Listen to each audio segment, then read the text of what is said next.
So now your relationship with the Buffalo Bills, it's a combination, both father and coach. First, let's talk about the father part. Your son, Jairus, was drafted by Buffalo, second round in 2009. Talk about your emotions as a father when you heard his name getting called and that he's going to the NFL, he's made it, and that he's going to be playing for the Buffalo Bills. What was like your emotions at that time as a dad?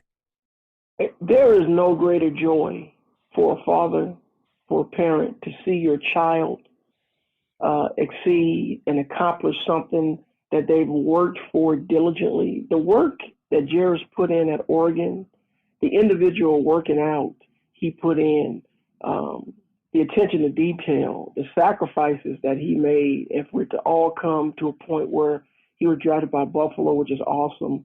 And then Perry Fuel at the time was the defensive coordinator. I believe Perry was there at the time Jairus was drafted. And I had worked with Perry at Chicago. I had assisted Perry as a secondary coach in Chicago for a few years before Perry left. And so to know the type of man he was going to be coached by was exciting in and of itself. It was just a special time for us to relive the time when I got drafted, his excitement on his face.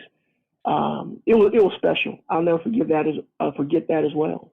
Well, we talked about your transition into the NFL and that it took you a couple of years to really find your way in before you became an all-pro defensive back.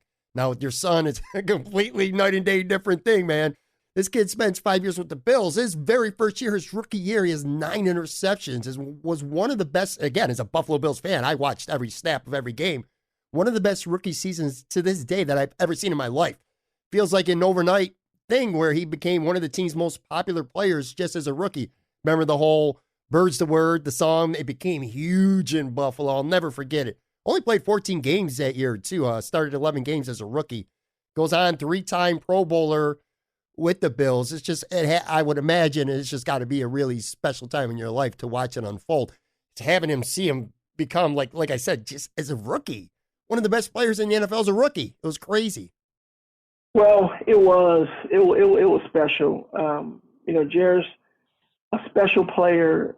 One of his biggest assets, just instinctive, understanding where the quarterback was going with the ball, taking tremendous angles, and having great hand-eye coordination and ability to catch the ball. See, people take that for granted. I mean, you got to be able to catch the ball in really awkward positions, situations, and have a great focus to intercept the ball at any level. You have to do that. So to see Jairus succeed like that, and it was funny, Jairus comes in, and I only made 2 Pro Bowls, and then Jairus' first year made his first one, and then he went on to make 3, and he made his 3, I think, in the first 4 years or 5 years of his career, and I made 2 in 10 years.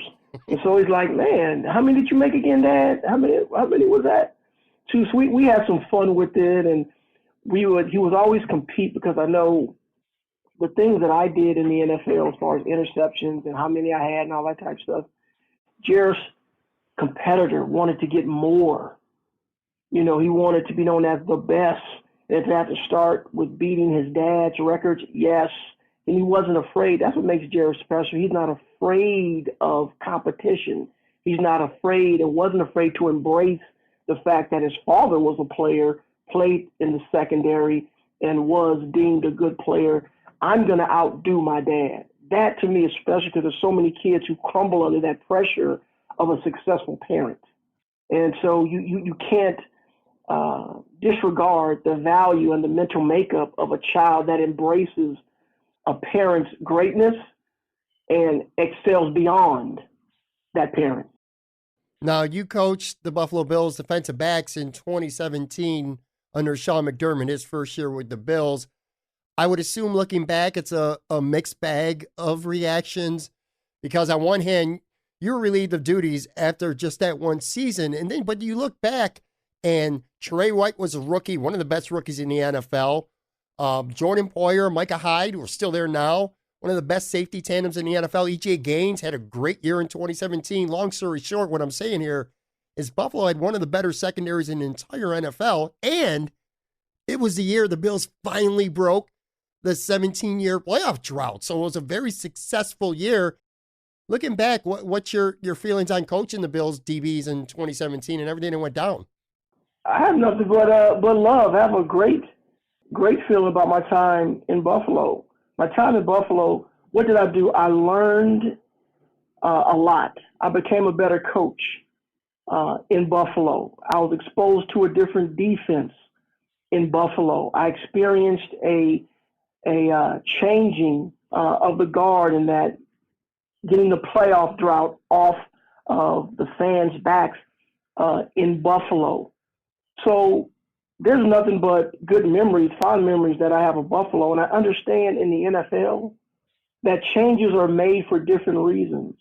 So when it all boils down to it, Sean McDermott made a decision in the best interest in his eyes of the Buffalo Bills. That was what was best for the Buffalo Bills. And as a head coach, that is his choice.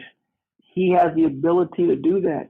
But I have nothing but love and respect for the coaches there, especially Leslie Frazier, who I knew from my days in Tampa. We played around the same era in the league, and what he's done. So nothing but love, because I know the industry. I know what happens in the industry. And guys get fired and have to change teams, not because their coaching was bad, but because it just wasn't the right time. It just wasn't meant for them to be at a certain place. And that's it. No, nothing more, nothing less.